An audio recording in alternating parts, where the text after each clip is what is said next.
and welcome to Bottom Gear. This week, we have a letter from one of our fans. Dear Bottom Gear, my wife just bought a Mazda 3. She says it's an awful car. She thinks it is the worst car that is not a junker. Can you please convince her otherwise? Bob.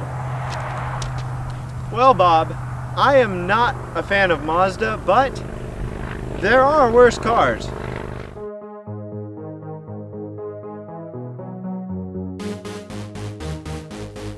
And here she is, the 1992 Honda Accord LX two-door. She's not much to look at. As a matter of fact, I'd rather go bird watching than look at this car. But on the inside, it gets even worse. One of the good things about this car is it's a 5-seater, which means you can load up your traditional 2.2 kids in the back seat and they'll fit just fine and proper. But to do that, you have to lean your seat forward. And I painstakingly took the time to set up my height settings on this seat by adjusting it and all that. You know how you do when you get a car. But the thing is, when you let your kids in the back, you lean it forward and they get in just like normal. But when you lean it back, it stays in a preset setting. Like it's like I'm 5 feet tall and I need to be this close to the steering wheel when I drive. Who drives like this? How do I get the seat? So I then tried to readjust my seat. Oh, nope, that's back too far. Oh, so it's the other one. Not. Again. Whoa! Oh. And again. And again. That might work. 125 horsepower inline 4. Don't see who would want one of those. 14-inch steel rims are standard. Wow, that's really uncommon. Well, okay, front tires are optional. This car has got to be one of the most annoying cars ever. And I haven't even gotten a chance to drive it yet.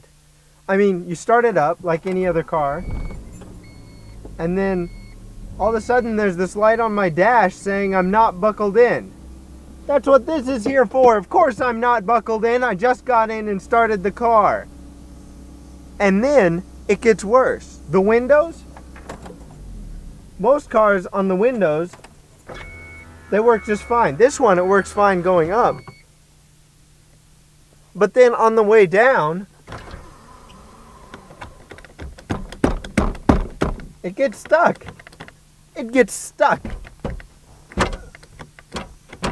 Oh. Great. I just broke it. Who would want a car that the windows get stuck on? And why is my light still on? The car isn't even on and it says I'm not buckled in. Well, if I'm not driving and the car isn't on, why do I need a seatbelt? Is it that dangerous to sit here? After taking my car in to get the window motor fixed, I put my seatbelt on and took it for a drive. As a matter of fact, some of the only good things I can find about this car are rather obvious, like it's a 5-seater and it gets 25 miles to the gallon. But it's not even much for sportiness. I mean, around this roundabout, I'm going just a little bit over 20, and I'm leaving tire marks everywhere.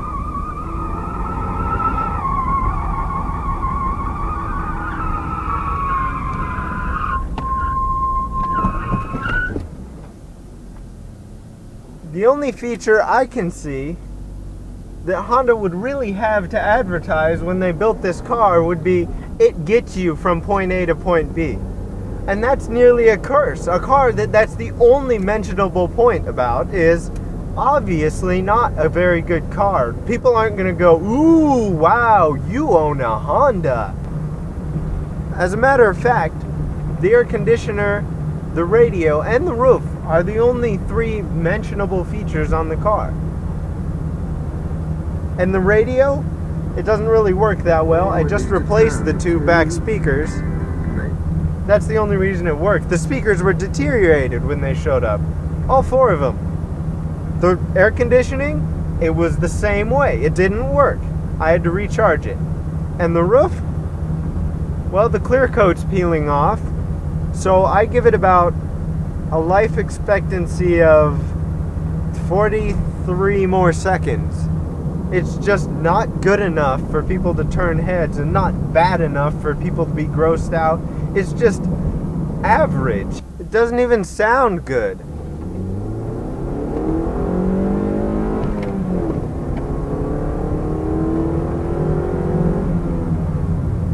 It sounds like somebody put a lion on ice and it's scratching about wildly, trying to get away, but it can't. It's just stuck there, just writhing in pain and not moving at all, just scraping around and scratching wildly to try and get anywhere, but failing.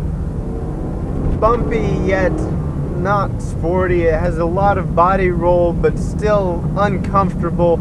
How do they do that? Some people, the very few good car designers, can get stiff suspension, tight suspension that still gives you a very smooth and fluid ride. Somehow, the engineers were so good at Honda that they designed a suspension that's neither cushy nor sporty. It's neither. It's tough, and it's slow, and it's stupid. It's rubbish. So I pulled over and puked.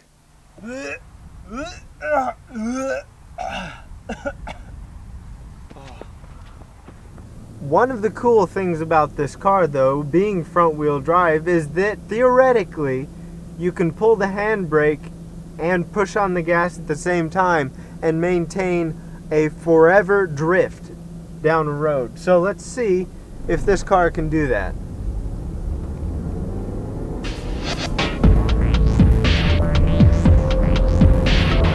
Oh, yes it can. And I'm in the ditch.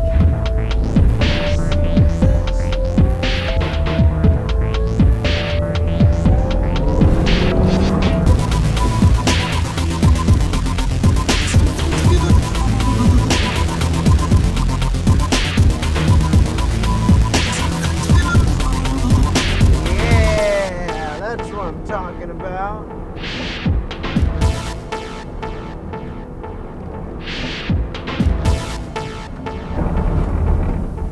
Oh, and I've just stalled it, and I'm rolling into the ditch, and I'm well, you see, whoa,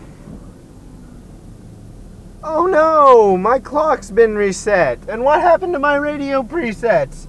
They're all gone. It reset them. Ah. So apparently this car is good until you stall it. Let's see if I can get out of the ditch now. Oh no. Oh. Whoops. Oh.